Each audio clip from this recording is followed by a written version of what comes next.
Bueno, siguiendo el guión que me hizo llegar el padre Alberto, de en qué puntos quería que centrara mi exposición sobre la masonería, me ajusto a ello y vamos con el primero. Breve antecedente histórico. Es decir, supongo que ahí lo que quiere que se aclare es cómo nace esta secta, por qué nace, qué ha pasado luego, un recorrido histórico que tiene que ser forzosamente breve, porque hay 4 puntos más. La masonería, por más que se atribuya precedentes mucho más antiguos y brillantes, ¿no?, nace en junio de 1714, no es tan antigua. Bueno, ya tiene tiempo, pero en fin, no se remonta. Bueno, es que según ellos se van al Antiguo Testamento como origen de la masonería, siguen bajando y naturalmente todo personaje destacado ha pertenecido a ella. Eso es su leyenda. Pero es que en el primer reglamento masónico, que no se ha derogado, que se llama las Constituciones de Anderson, sostienen lo mismo. O sea que ya lo que tienen como reglamento es todo un conjunto de invenciones demenciales, con el agravante de que están manipulando el Antiguo Testamento.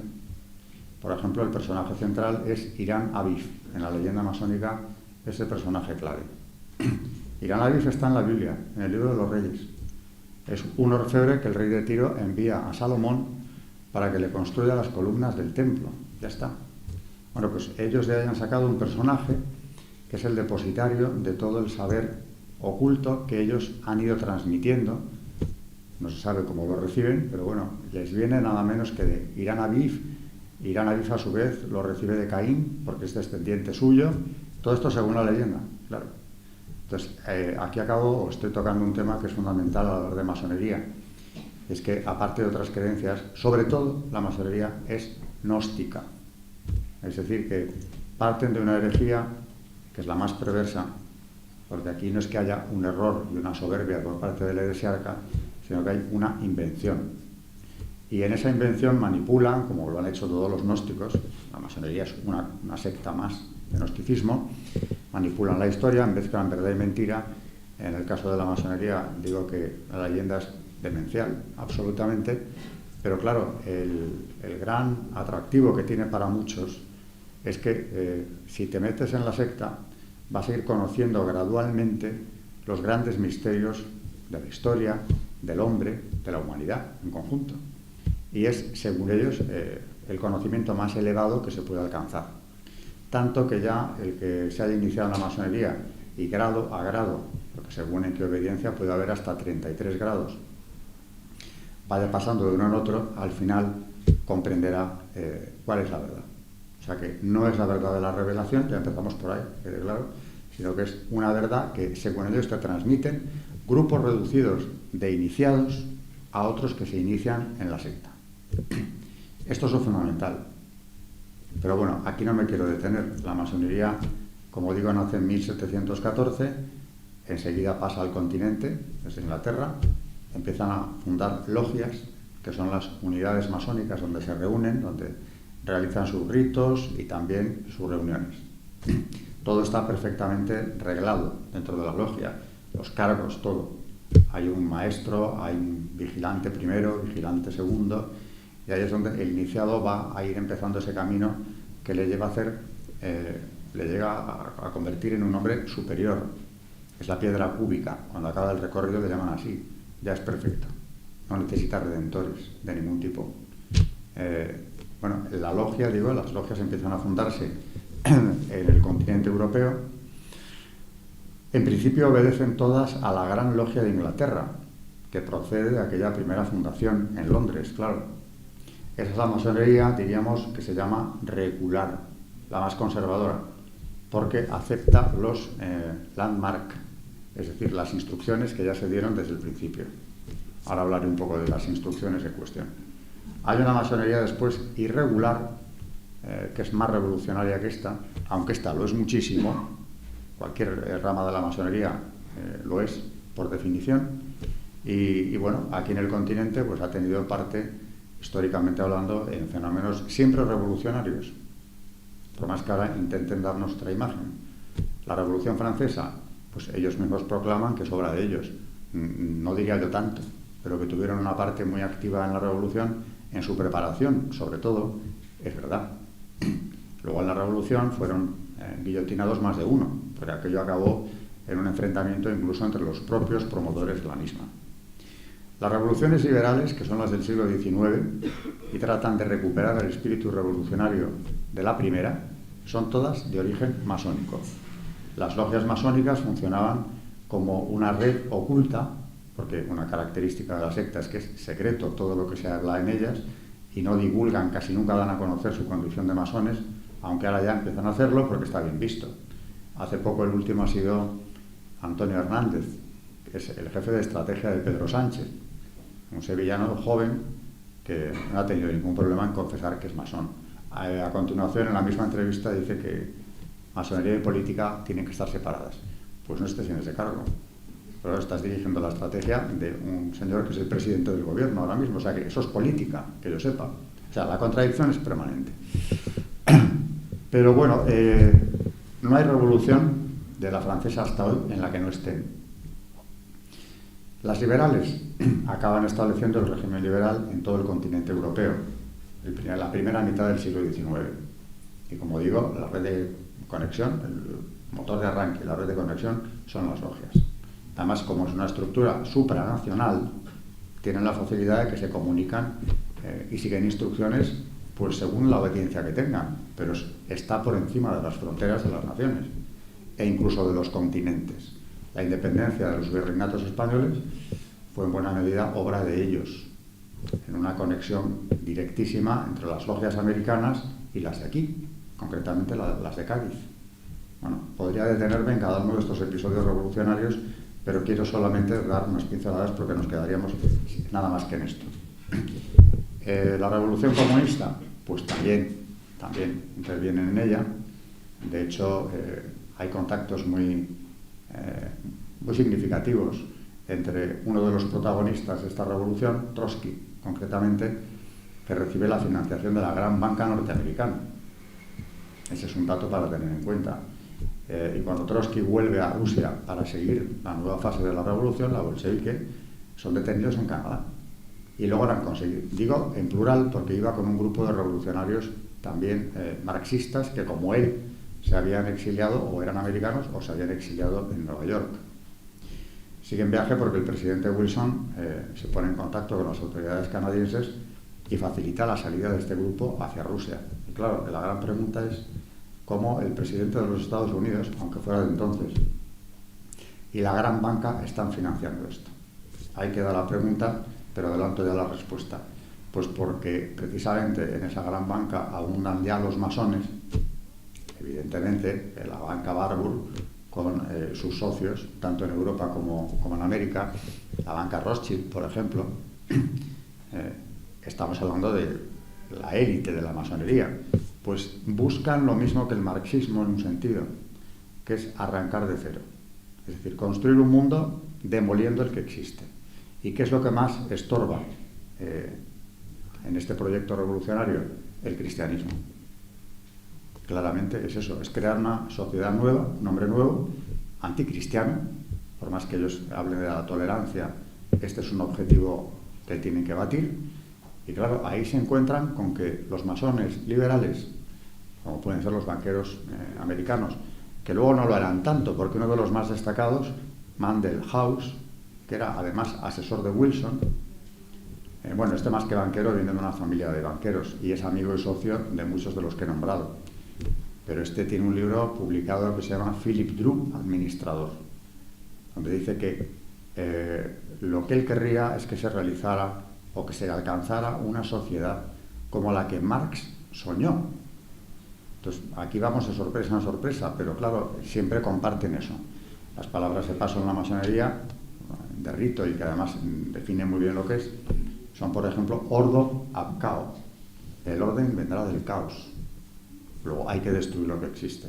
Eso ya está en la Hermandad de los Rosacruz, que es un precedente directo de la masonería. O solve et coagula. Disuelve y coagula. Primero hay que disolver. Bueno, están en todas las revoluciones, en definitiva.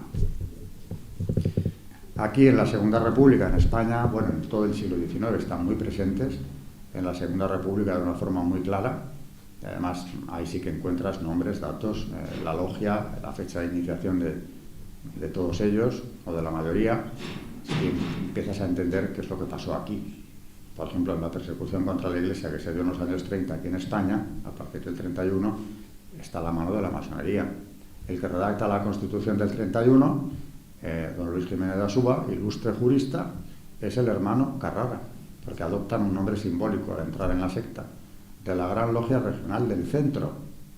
Ya tenemos hasta el dato de qué logia es y cómo se llamaba, cuál era su nombre simbólico. Y este señor preside la comisión parlamentaria que tiene que redactar el texto constitucional del año 31. Así que no nos debe chocar lo que pasó a continuación, a partir de ahí. No fue luego. La quema de conventos es el 31, en mayo del 31, no había pasado ni el mes desde la proclamación de la República. Y luego ya viene la ley de congregaciones religiosas que prohíbe a la Iglesia cualquier actividad prácticamente. No puede, por supuesto, dedicarse a la enseñanza, siempre el caballo de batalla en cualquier país. Francia es un ejemplo muy claro, ¿no? El laicismo que hay en las escuelas. O aquí en España están ellos también. La enseñanza, ya lo denunció León XIII, el Papa León XIII en su encíclica Humanum Genus, que es la condena más completa que se ha hecho nunca sobre el tema. La enseñanza. Claro, formar generaciones nuevas según el molde masónico. Bueno, así hasta que llegamos al Frente Popular. Y en el Frente Popular nos encontramos con que hay presidentes masones, hay ministros que también lo son, y en los bancos de la izquierda pues nos encontramos un 40% de diputados masones en las Cortes de la República. En los de la derecha no había, no se ha localizado al menos ninguno. Y claro, la explicación es bien breve. Eran católicos, ¿no? Católicos coherentes. Hoy no pasaría eso. Desde luego, la situación no es esta. Es mucho más complicada que entonces. Entonces había dos bandos muy claros. Aunque, claro, ya estamos definiendo un poco la situación. Claridad, hablando de masonería, son casi conceptos incompatibles, pero nos entendemos, estamos hablando de... En política, ¿dónde estaban? Pues estaban en el bando de la izquierda. O del centro-izquierda. Todos los partidos republicanos y marxistas estaban trufados de masones. Así acabó la cosa como acabó. ¿En qué? Pues en un holocausto católico que origina ya en la guerra civil, en 3 años, bueno, sobre todo en los 2 primeros de la guerra, cerca de 7.000 asesinatos. Solo entre sacerdotes y religiosos. Religiosas también incluidas, claro. 7.000 personas. Y eso que estamos hablando de la mitad de España. Si hubieran controlado todo el territorio nacional, ni sé qué cifras estaríamos manejando. Y si ya habláramos de laicos que mueren por su fe, la cifra se dispara, pero eso es más difícil demostrarlo y comprobarlo. Yo doy las cifras de los sacerdotes y religiosos. Son 6.800 algo. Bueno, esta es la realidad histórica, un breve resumen histórico de lo que la masonería ha representado desde que nace. Realidad actual en España. Bueno, la realidad actual en España es preocupante, porque si bien tenemos muchos menos masones que países como Francia, muchísimos menos, está organizada la masonería aquí desde el año 79. Durante el franquismo estuvo prohibida y había un tribunal de represión de la masonería, que luego han manipulado por completo. Lo presentan como un tribunal que condenaba a muerte a la gente por pertenecer a la secta. Falso. Lo más que te podía caer era prisión menor, por ser masón, simplemente. Si habías llegado, según a qué grados. A partir del 12, desde luego, era prisión menor. Los masones que fueron ejecutados en época de Franco, sobre todo al acabar la guerra, no lo fueron por ser masones. Porque la ley, no hay más que leérsela, no contempla esa pena. La pena de muerte no existe para ese delito. Ahora, eso sí, el masón podía ir a la cárcel y lo que, desde luego, en cualquier caso, quedaba inhabilitado de por vida para la función pública. O sea, hay una clara persecución de la masonería en el sentido de que Franco le atribuye, y todo el entorno de Franco también, pues los males de España. Y no vamos a decir, si se estudia nuestra historia, que no tuvieran razón. Ahí lo dejo. En el 79, justo acabando la transición. Bueno, no, todavía quedaban. Pretenden... la verdad es que en los últimos años de Franco alguna logia, encubiertamente, claro, se había ido abriendo, preparando el terreno ya aquí en España. Seguía estando prohibido, en principio, pero ya el Tribunal de Represión de la Masonería se había desmontado en los años 60, ya bastante. Pero en el 79 consiguen una sentencia del Tribunal Supremo, que es la que hace que se puedan legalizar, porque hasta entonces la Fiscalía había siempre impedido que se hiciera. En la audiencia también les habían dado la razón, recurre a la Fiscalía. Finalmente ya van al Supremo, ganan el último recurso y están inscritos en el registro de asociaciones como cualquier otra de las asociaciones legales de España, lo cual te hace pensar cuál es la causa de que mantengan tanto el secreto, si es legal, perfectamente legal. Aquí hay un divorcio clarísimo entre lo que el Estado español dice o establece en relación con la masonería y lo que la Iglesia dice, porque ha seguido diciéndolo después también de la transición española. Y es que no se puede ser masón. Ahora iremos con eso. La realidad se ha ido complicando cada vez más aquí en España, porque en 2017, que eran los 300 años, el tercer centenario de la masonería, pues hubo grandes sorpresas.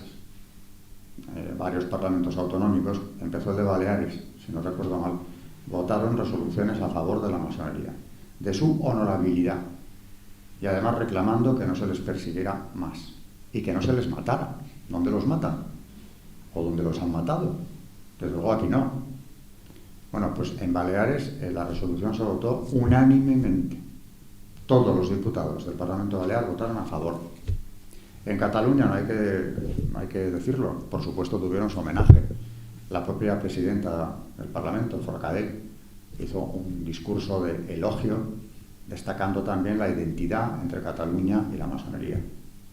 Fuera de España, ni que digamos, el presidente francés, Hollande, acudió a la sede de la Gran Logia de Francia para agradecerles todo lo que habían aportado a la República. Pero volvamos a España. Han seguido varios parlamentos respaldando a la masonería después, y el último, por sorprendente que resulte, ha sido el gallego.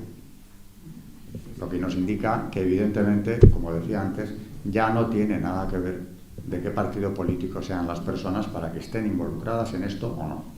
Que sean masones o no, eso ya se puede comprobar o no, porque sigue siendo secreto, y no lo suelen decir. Pero yo digo que a mí me da igual, cuando me preguntan nombres, que es muy frecuente, siempre digo que también existe el masón sin mandil.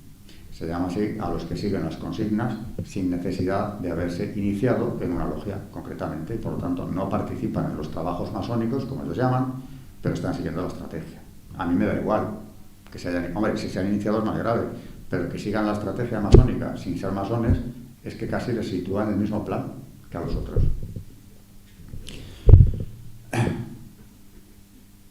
Cuarto punto. ¿Por qué la masonería es anticatólica? Concepto de Dios y de Jesús. Yo creo que aquí está lo más importante que tengo que decir hoy, en lo que he insistido siempre que he tenido ocasión de hablar de la masonería. ¿Por qué es anticatólica?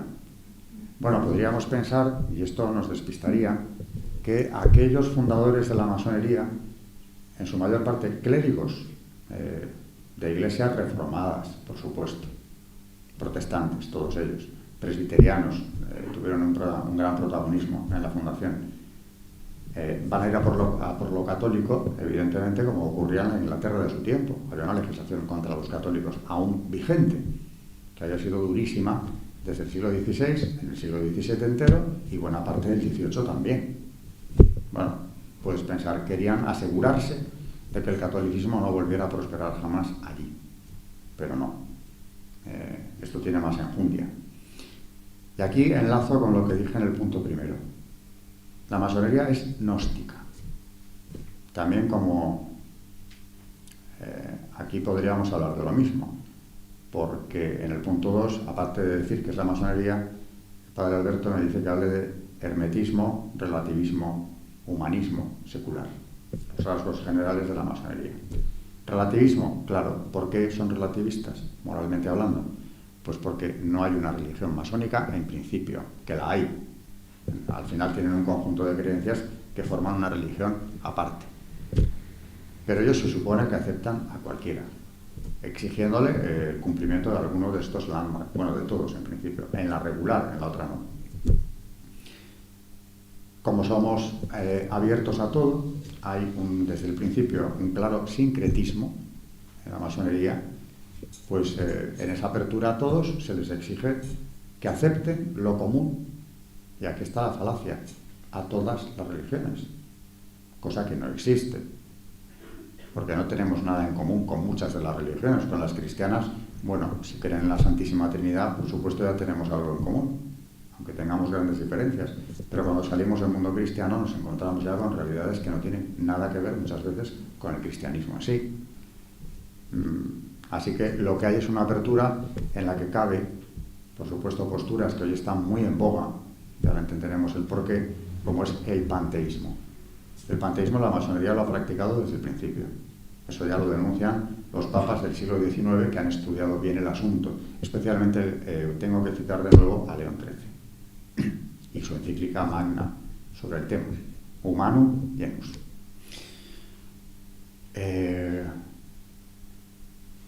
Humanismo secular. Bueno, pues esto del humanismo es que la masonería o la gnosis masónica es antropocéntrica, lo basa todo en el hombre. El hombre es lo único digno de adoración. Esto lo dijo José Luis Rodríguez Zapatero en su biografía autorizada, Madera de Zapatero, desuso de todo. Ahí dice que a medida que ha ido evolucionando ha comprendido que lo único digno de adoración es el hombre. Así se nos ha dado a conocer, añade. Aunque ha negado ser masón, ahí está desvelando lo que parece evidente que es un proceso iniciático.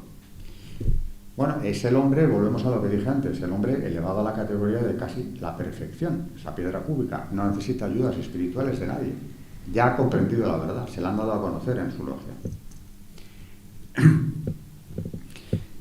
Ahora bien, ¿por qué es anticatólica? Yo esto lo ampliaría y diría que es anticristiana, cosa que los grandes expertos entendieron enseguida. Cito de pasada a un autor del siglo XX, Walton Hanna, un inglés, precisamente de la patria donde nace la masonería, que totalmente convertido, acabó al catolicismo, denuncia que lo que hay en los rituales es anticristiano, no solo anticatólico. Entonces, vamos a la esencia.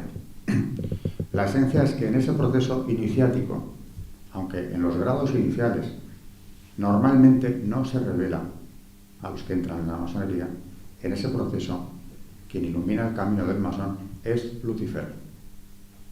Para ellos Lucifer no es Satanás, aunque tampoco tienen problema demasiado con Satanás. Ya comentaremos, pero esto que quiero que quede claro, porque cuando llegas a entenderlo, a mí me parece que todo lo demás resulta superfluo. Si en las logias se venera a Lucifer, unos lo saben, otros lo saben menos, o lo captan menos, hasta que llegan a los grados altos. Como decía Ricardo de la Cierva, en los grados bajos se engaña al masón, que es otra de las causas de rechazo por parte de la Iglesia. Aunque depende. Hablando de Lucifer, a mí me han enseñado mucho algunos masones conversos, pero el que más me ha enseñado es Sergio Abad Gallardo. Es francés, aunque tiene apellidos españoles, Serge Abad Gallardo. Yo le conocí hace años que vino a Madrid a presentar su libro traducido al español, el primero de ellos, ¿Por qué dejé de ser masón? Resumiendo, fue por una conversión en la que interviene la piedad mariana muchísimo. En viaje a Lourdes, este hombre se convierte, va con su mujer, y claro, ahí ya comprende que en la logia no pinta demasiado, se va. Le avisan de que va a ser su ruina y se cumplió. Doy fe de que se cumplió.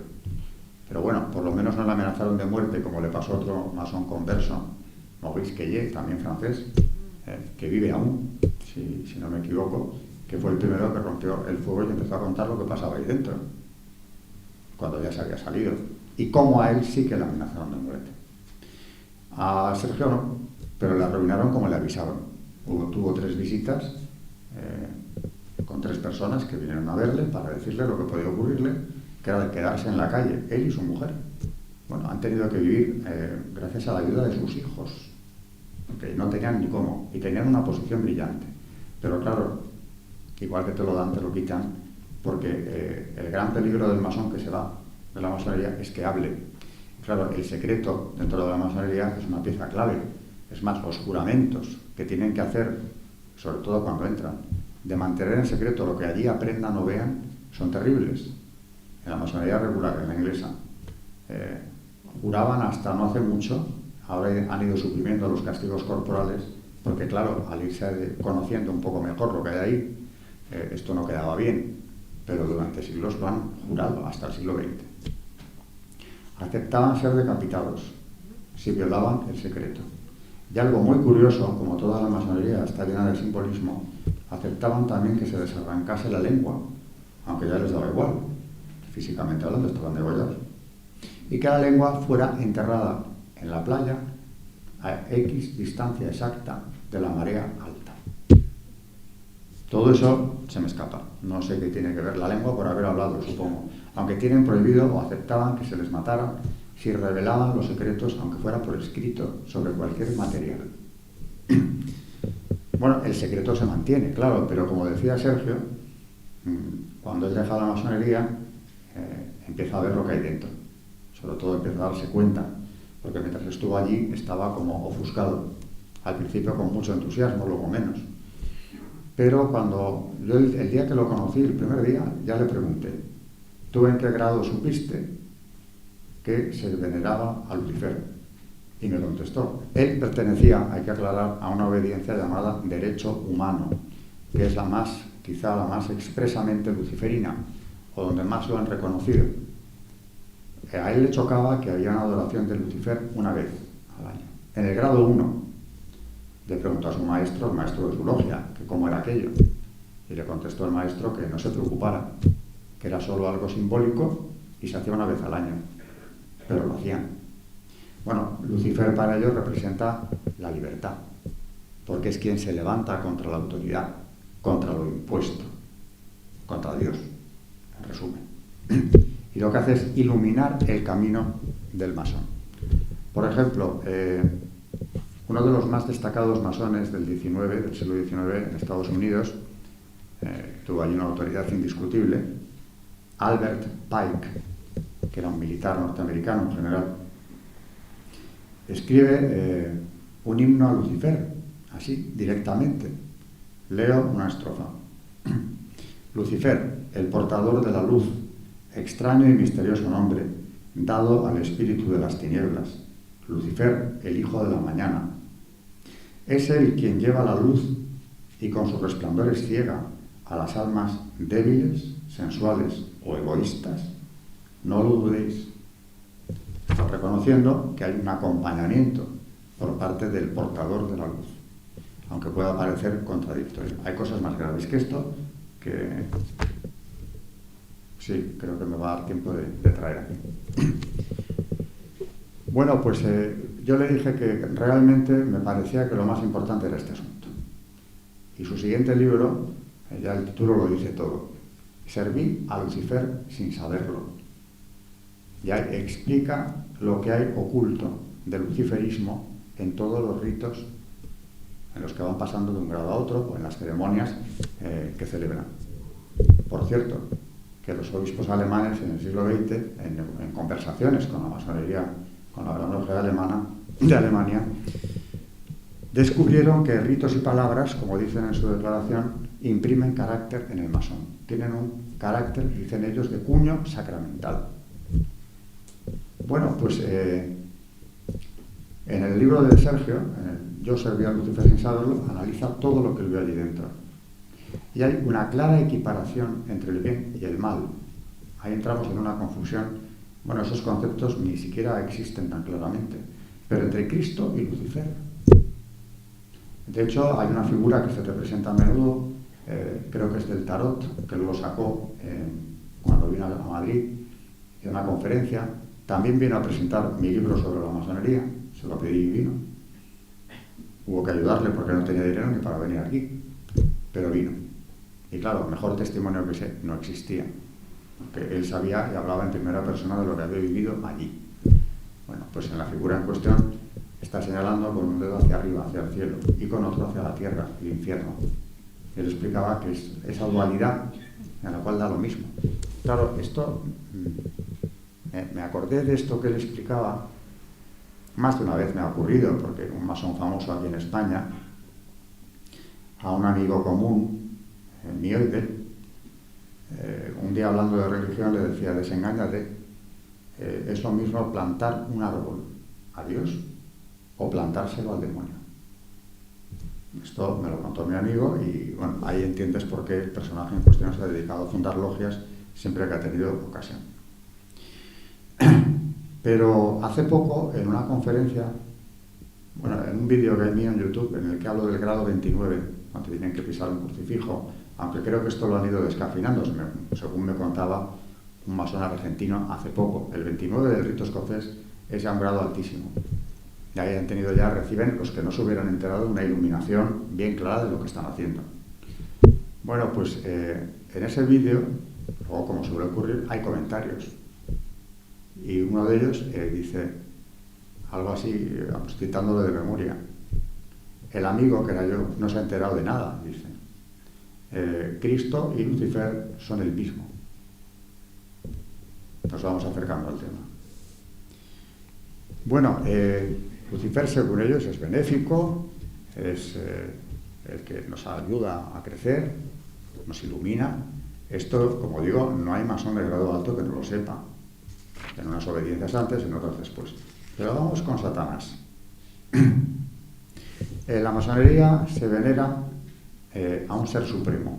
Esto, según las exigencias masónicas de la regular, según sus landmarks, es obligatorio. Tiene que tener una creencia religiosa en un ser supremo, al que llaman gran arquitecto del universo. Y en honor de ese gran arquitecto es como se realizan todo lo que escriben, lo que redactan, lo que debaten, las planchas masónicas en las logias. Todo está escrito a mayor gloria del gran arquitecto del universo.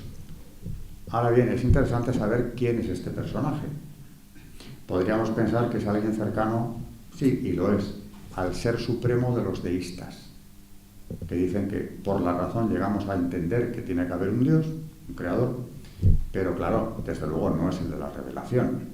En la masonería tú no puedes sostener ningún dogma cristiano, porque ellos tienen los suyos, pero un dogma tuyo no. Y claro, te he traído algunas citas que incluyen mi libro. ¿Quién es el Gabu? El gran arquitecto. ¿Quién es? Esto es algo que apareció publicado en 1909 en la Revista de la Masonería. Bueno, Revista de la Masonería, es italiana. En 1874 esta publicación sostenía que puede adaptarse a todos los gustos, incluso a los de un ateo, porque ya en el siglo XIX se acepta, en según qué obediencias, en la irregular desde luego, que pueden entrar los ateos, en la regular no. Pero vamos con lo que dice la misma revista en el año 1909. Se reprocha a la masonería que la fórmula del gran arquitecto sea ambigua, pero constituye la afirmación más justa y abierta de miras del inmenso principio de la existencia y puede perfectamente representar, atención, al Dios de Mancini, lo mismo que al Satanás de Carducci. Es Dios en cuanto fuente del amor, no del odio. Es Satanás en cuanto genio del bien, no del mal. Satanás, aquí no han dicho Lucifer. Y lo dice una revista que era una publicación de ellos. Cuando habla de, aquí en este artículo, el autor del Dios, bueno, el Satanás de Giosuè Carducci. Carducci es un gran poeta italiano de la segunda mitad del siglo XIX que obtiene el Premio Nobel de Literatura en el año 1906, que había escrito un himno a Satanás, por supuesto era masón. Se inició después de escribir esto y luego fue muy activo, fundó una logia, la Logia Felsinea. Él se inició en 1866. Atención con el himno que había escrito, que se llama así, Himno a Satana.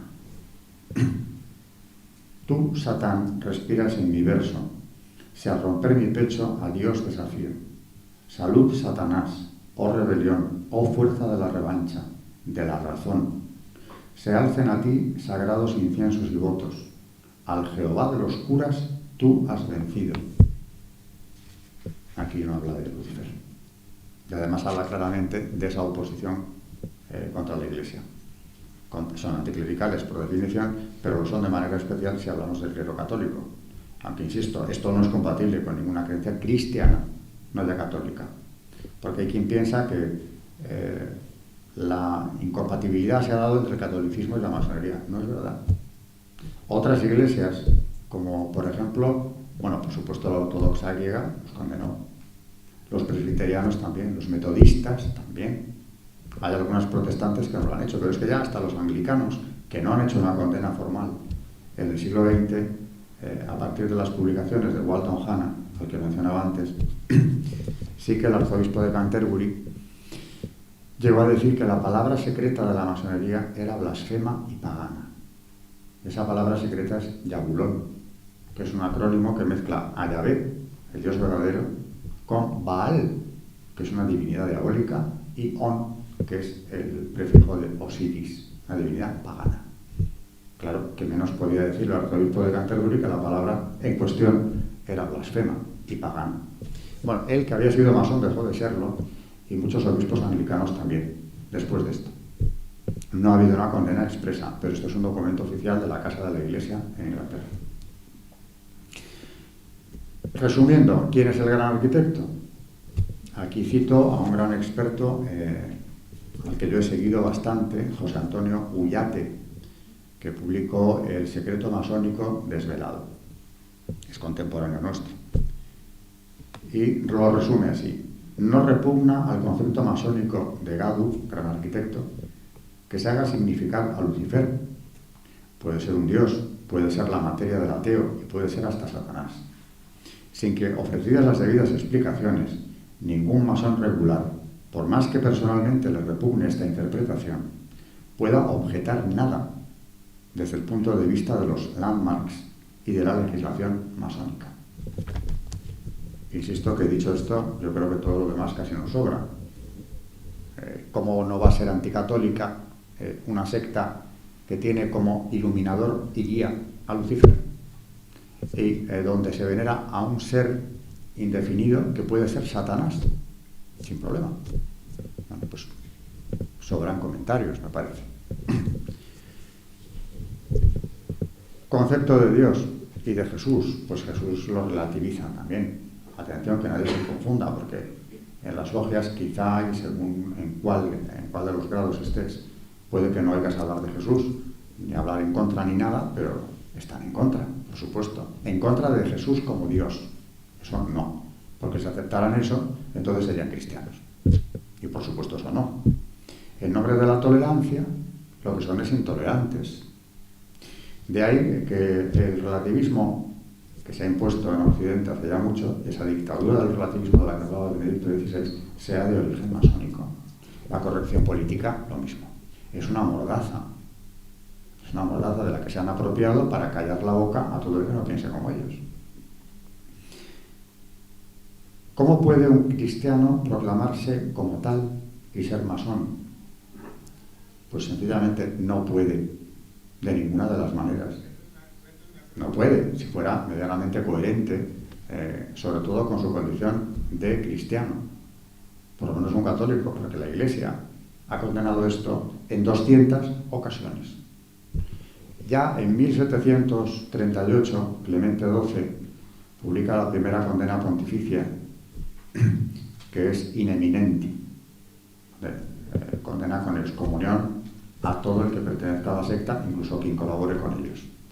En 1751, Benedicto XIV publica Providas, donde ya también vuelve a reiterar la condena, diciendo que como se había divulgado o se había propagado el rumor de que no había ningún problema, ninguna incompatibilidad, puesto que el nuevo pontífice no había confirmado la condena del anterior, pues ya eso significaba que estaba permitido. Y bueno, la condena de Benedicto XIV es todavía más contundente, reitera la excomunión, por supuesto, pero añade otros elementos más. Y así podemos seguir Pío VI, todos los papas del siglo XIX, hasta que llegamos al siglo XX. Bueno, he mencionado ya varias veces a León XIII. No me da tiempo de hablar de él, pero en Humanum Genus, en esa encíclica que he traído aquí hoy, que he mencionado varias veces, la introducción es muy impresionante porque habla de los dos bandos. Humanum Genus significa linaje humano, Y es que la encíclica empieza así: el linaje humano, desde que se hubo apartado de Dios por el pecado, está dividido en dos bandos, diversos y adversos. Y habla claramente: el de Jesucristo y el de Satanás. Estoy resumiendo mucho la introducción, pero lo deja clarísimo. Llegamos al siglo XX.